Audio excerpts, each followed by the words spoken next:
Okay.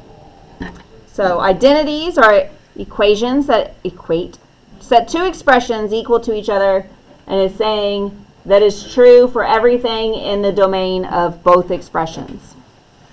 What you do with the identities, the two equated expressions serve as mathematical synonyms of each or of each other, which means one may be substituted for the other without loss of generality, without loss of meaning. Okay? So if you have an identity, it's something equals something else. One side might work better in your problem than, like maybe the left side matches other stuff in your problem and the right side doesn't. Like if tangent equals sine over cosine.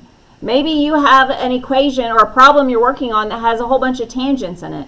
If so, and you had a sine over cosine, you would want to use the tangent version. But if you had a problem with no tangents in it and a bunch of sines and cosines, you would want to turn that tangent into sine over cosine so you could eliminate some stuff and simplify. It would be easier. So you take the version, left side or right side, that is better for the problem that you are working on. So again, that said, identities. The two equated expressions serve as mathematical synonyms, meaning they mean the same thing. Choose the version that works better for your problem of each other, which means one may be substituted for the other without loss of generality. So without loss of meaning, we'll just leave it at that.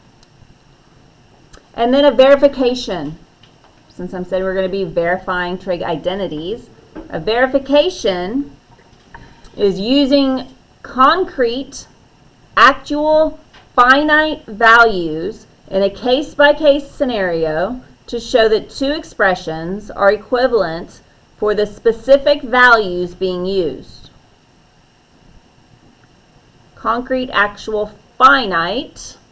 Finite is similar to the word infinite. Infinite means it's not countable. You cannot count to infinity, right?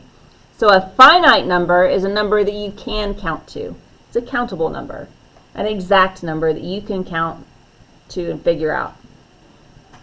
So basically it's saying excluding infinities.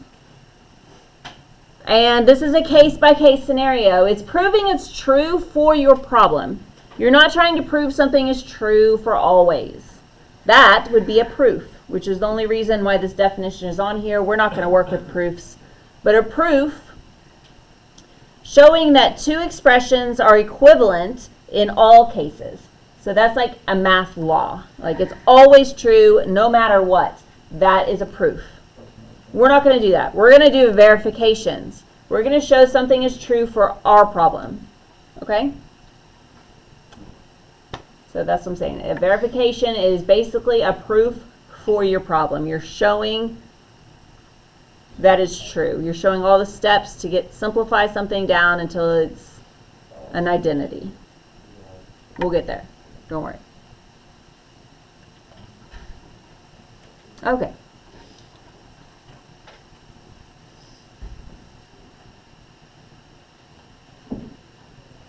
Okay, so we're starting with part 1, basic trig identities. And the first section is going to be the reciprocal identities. You should already know these. We've already been dealing with these reciprocals. So if we have sine theta, the reciprocal of sine theta is 1 over cosecant theta. That's the reciprocal identity. Sine equals 1 over cosecant theta. Or cosecant theta equals 1 over sine theta. And again, how you use an identity is if you have a problem, and we'll say your problem gives you sine, but all the rest of the functions are talking about cosecants and secants. In that case, you would want to turn the sine, maybe, into a 1 over cosecant.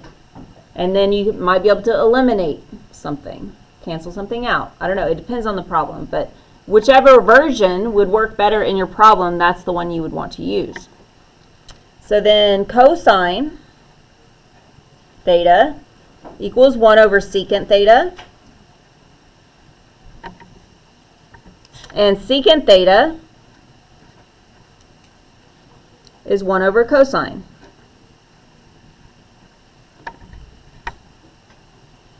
And then the last one is tangent.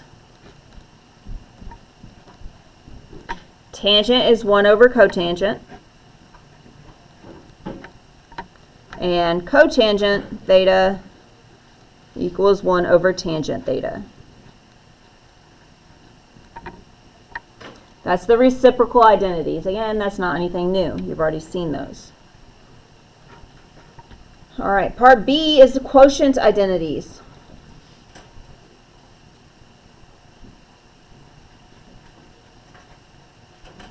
Quotient identities. Quotient is division, right? So the only one that's going to have division in it is tangent theta could equal sine divided by cosine. Sine theta over cosine theta. That is tangent. Tangent is equal to the quotient of sine divided by cosine. Or cotangent theta, then since it's the reciprocal of tangent, would be the reciprocal cosine theta divided by sine theta.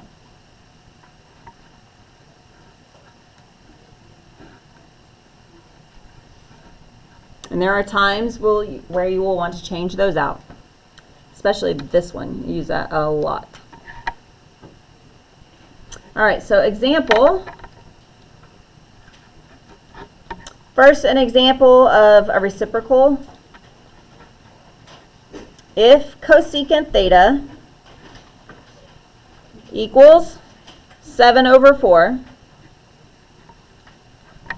find sine theta.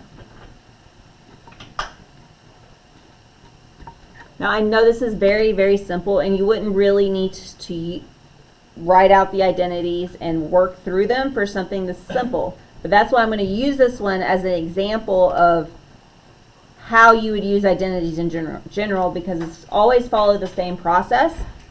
So if you do that process on a very simple one and get used to it, it'll make the harder ones a little bit easier. All right, so if I have cosecant and I want to find sine, then I want to find an identity that's going to be a sine equals, and something that has cosecant in it. So that would be this one, right? Sine equals 1 over cosecant. So I'm going to take the identity, I'm going to write it exactly the way as it is, and that's the one I'm going to use. So sine theta equals 1 over cosecant theta. So find the identity that works for your problem. And then fill in any of the values that you know. I know I'm looking for sine, so I'm going to write sine theta equals 1 over, and I know the value of cosecant theta is 7 over 4, so I'd fill in 7 over 4. So I have 1 divided by a fraction, so that means multiply by its reciprocal, it's 4 over 7. So this becomes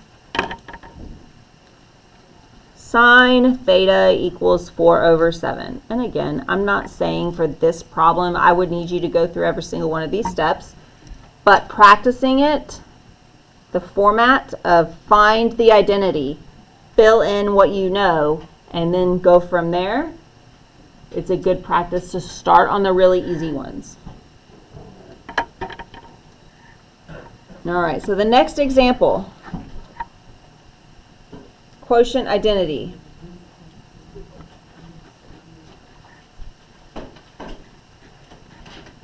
If cotangent x equals 2 over 5 square root 5, sine x equals square root 5 over 3,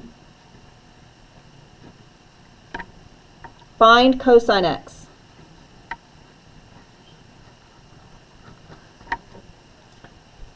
All right, so there's the problem. if cotangent x equals 2 divided by 5 square root 5, sine x equals square root 5 over 3, find cosine x. All right, so I need to find an identity that will help me find cosine that maybe has a cotangent and a sine in it. So I look at my identities. Like, okay, do any of those fit this? Cotangent, that has cotangent, and this one has cotangent. But this one has cosine and sine. So that's the one I want to use. So I'm going to write it exactly the way the identity is given. Cotangent theta equals cosine theta over sine theta. And I'm trying to find cosine x or theta. It doesn't matter. They're interchangeable. Doesn't matter if I write x's or thetas. Okay, so if I'm trying to find cosine, that means I want cosine by itself in my identity. I find it much easier to rearrange things before you put the numbers in. Because if I'm going to be dealing with fractions with radicals in them, I kind of want to wait till the end on that and not try to move those around, right? I would rather move it around when it's like this. So I want to get cosine by itself. So that means I'm going to multiply both sides by sine theta.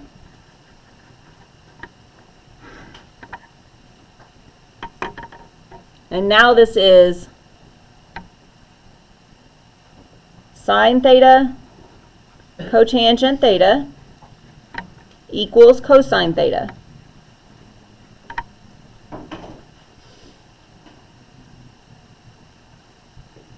And I know sine and cotangent, so I can put blanks there and fill in those values. Sine is square root 5 over 3, so I'll put in a square root 5 over 3. Cotangent is 2 divided by 5 square root 5.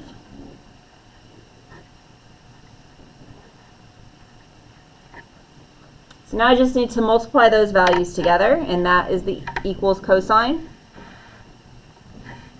If I'm multiplying and I have a square root 5 in the top and a square root 5 in the bottom, those two will cancel each other out. So now in the numerator I have a 2, and in the denominator I have a 3 times 5. So I have 2 over 15 equals cosine theta.